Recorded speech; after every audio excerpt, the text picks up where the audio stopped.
kasih.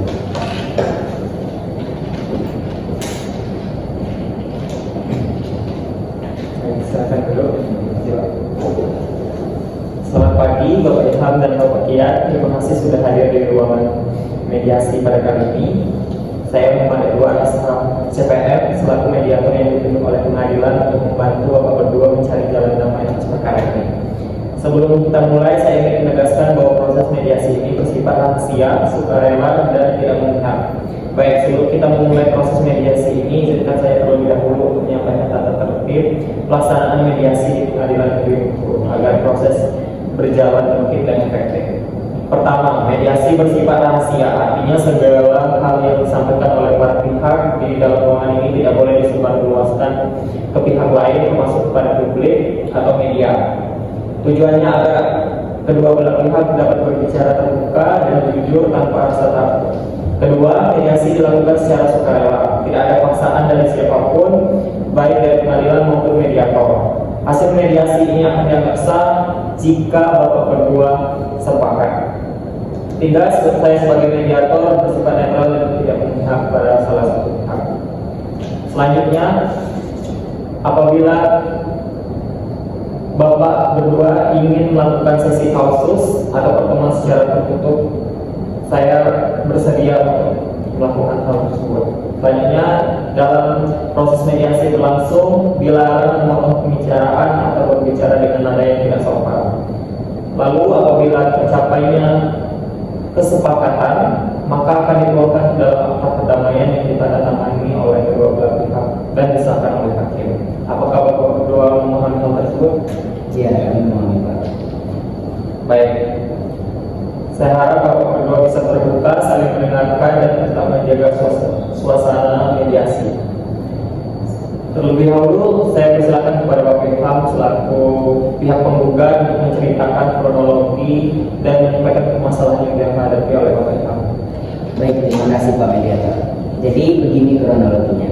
Kan saya itu baru sudah membangun rumah. Nah, rumah baru saya itu belum memiliki meja makan. Jadi pada tanggal 10 Juli 2025 itu saya mencari-carilah ke toko mebel di sekitaran Bengkulu ini untuk membeli meja makan tersebut.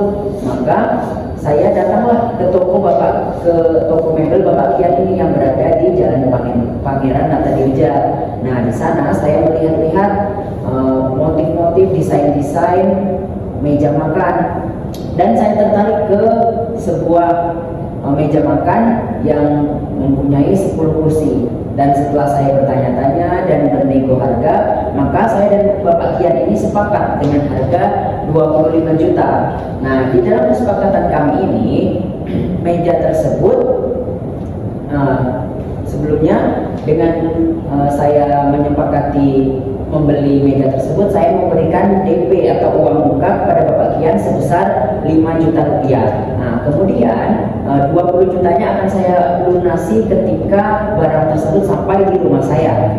Nah, di perjanjian kami itu harusnya sebelum tanggal 25 saya minta kepada Bapak Kian itu harus sudah sampai di rumah saya, karena nanti di tanggal 29 dan 30 itu di rumah saya akan ada acara reuni bersama teman-teman saya dan kami akan mengadakan makan malam bersama.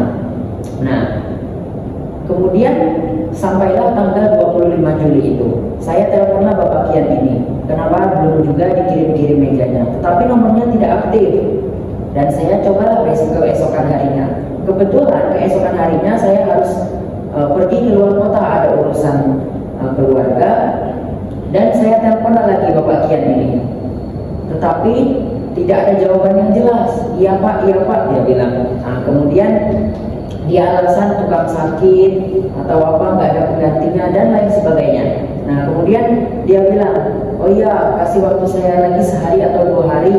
Oke, nah saya tunggu. Kemudian sampai juga tanggal 27 itu dia alasan lagi, yang istrinya sakit lah, yang inilah, yang itulah. Nah, kemudian Sampailah saya di acara saya tanggal 29 dan 30 di rumah saya, belum juga ada dikirim. Akhirnya saya merasa malu kepada teman-teman saya. Akhirnya tidak jadi makan bersama di rumah saya. Akhirnya kami makan di luar.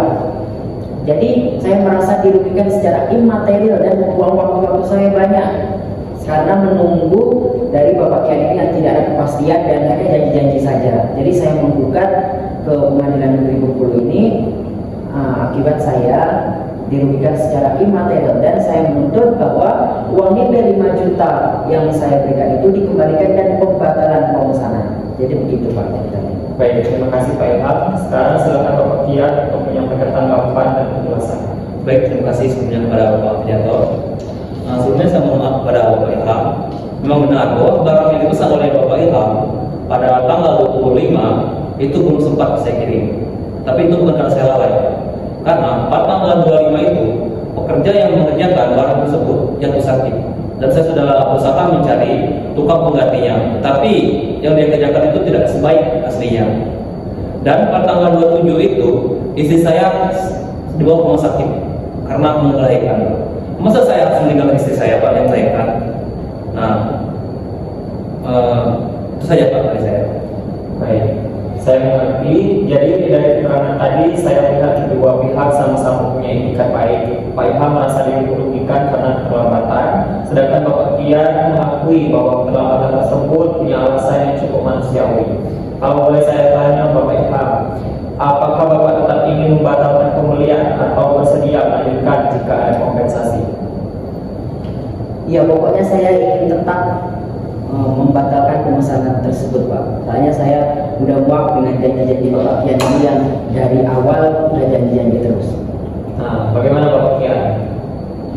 Sebelumnya saya mohon kerendahan hati Bapak Ilham untuk memberikan saya waktu lagi Pak.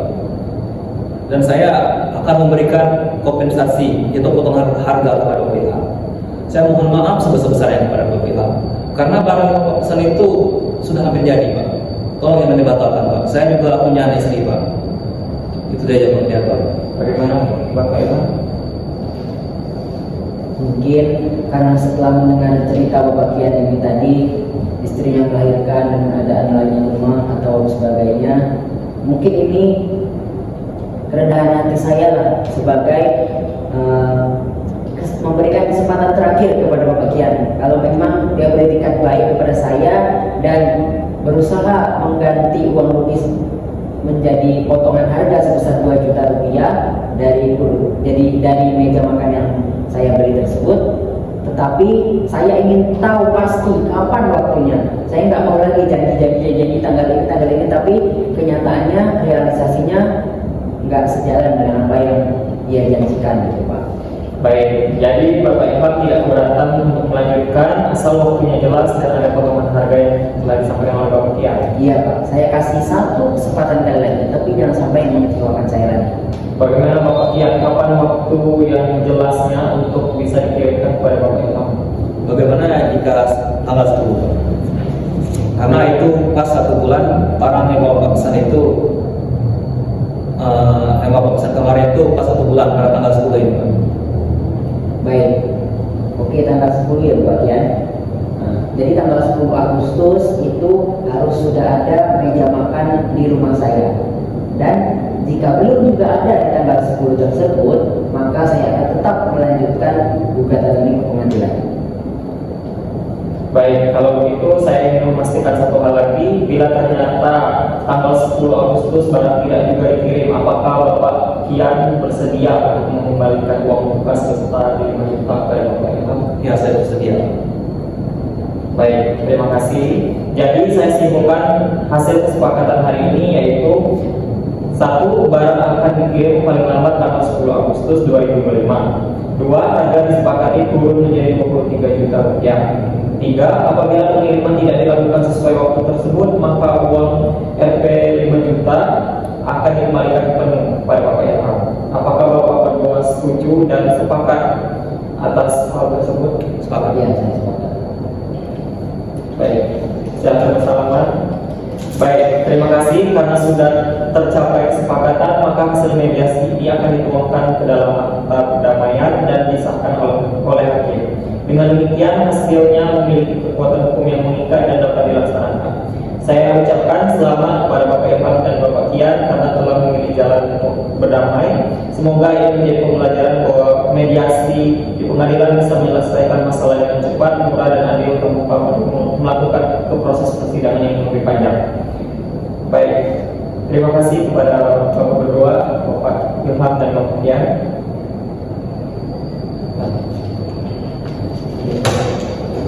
Pasti lebih dulu.